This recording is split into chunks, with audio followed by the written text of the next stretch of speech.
Assalamualaikum warahmatullahi wabarakatuh. Alhamdulillahillazi arsala rasulahu bil huda wa dinil haq liyuzhirahu 'ala dini kulli wa kafa billahi syahida. Asyhadu an la ilaha illallah wa asyhadu anna Muhammadan abduhu wa rasuluh la nabiyya ba'da amma ba'du. Pertama dan utama sekali, marilah kita ucapkan puji serta syukur kepada Allah Subhanahu wa taala yang telah melimpahkan rahmat, nikmat, karunia-Nya kepada kita semua.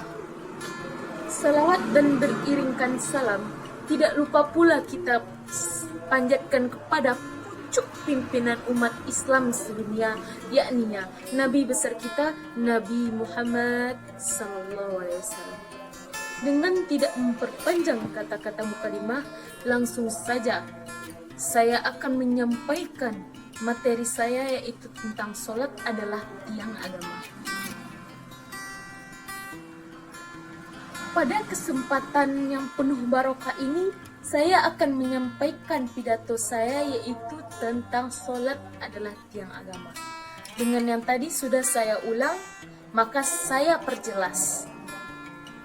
Hadirin dan hadirat rahimakumullah, ibarat rumah atau bangunan yang tidak memiliki tiang, maka rumah atau bangunan tersebut akan runtuh.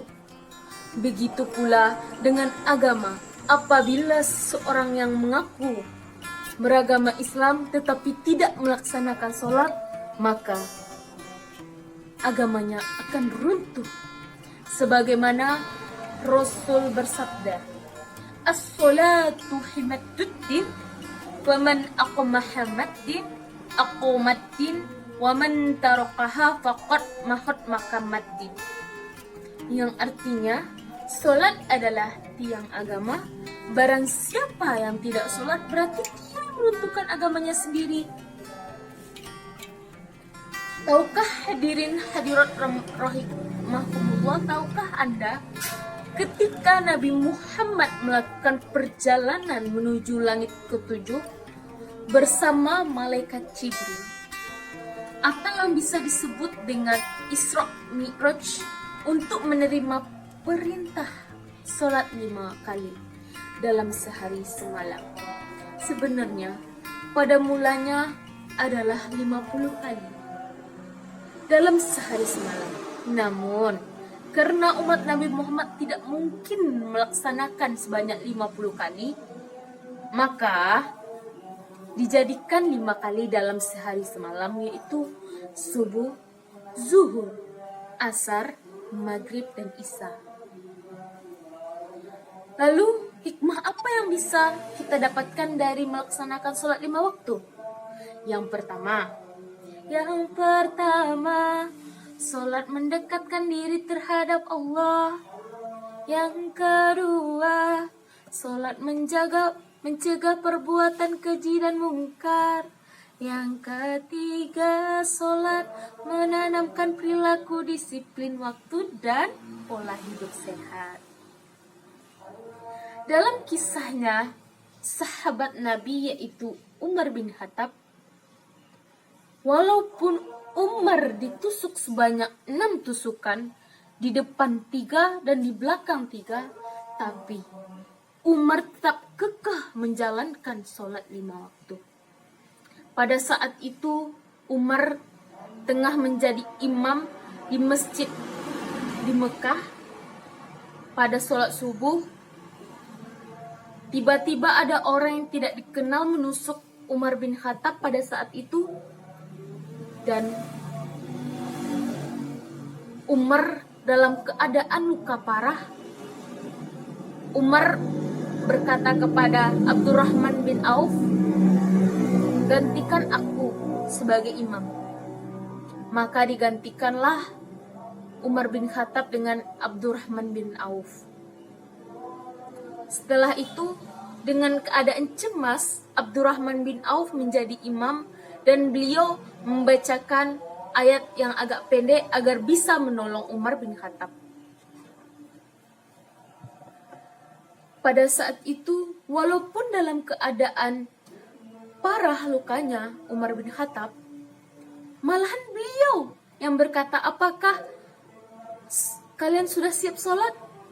Bukan malahan Abdurrahman bin Auf bertanya kepada Umar bin Khattab, apakah engkau baik-baik saja? Malahan Umar yang menyaut dulu kepada Abdurrahman bin Auf.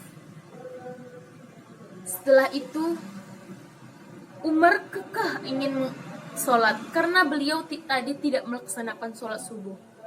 Dia ingin sholat subuh walaupun dalam keadaan ditusuk segitu banyaknya tusukan.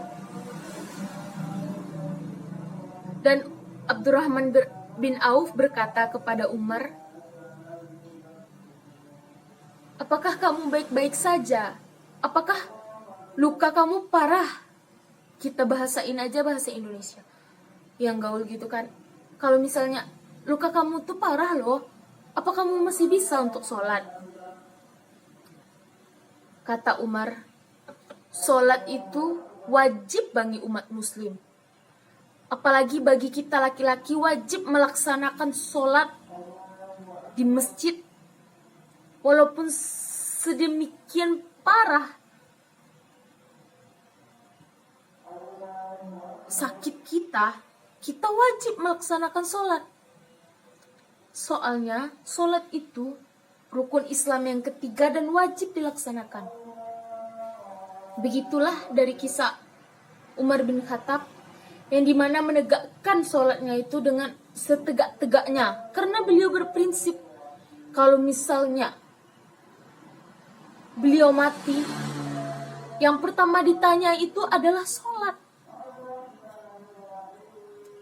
Tidak lama kemudian setelah beberapa hari, Umar bin Khattab setelah itu meninggal karena memang lukanya sudah terlalu parah dan Umar bin Khattab meninggal dunia. Dapat kita simpulkan bahwa sholat adalah tiang agama. Sholat itu wajib. Yang ditanya di alam kubur yaitu yang pertama, yaitu tentang sholat. Bukan cantiknya seseorang, bukan kayanya seseorang, tapi sholatnya seseorang.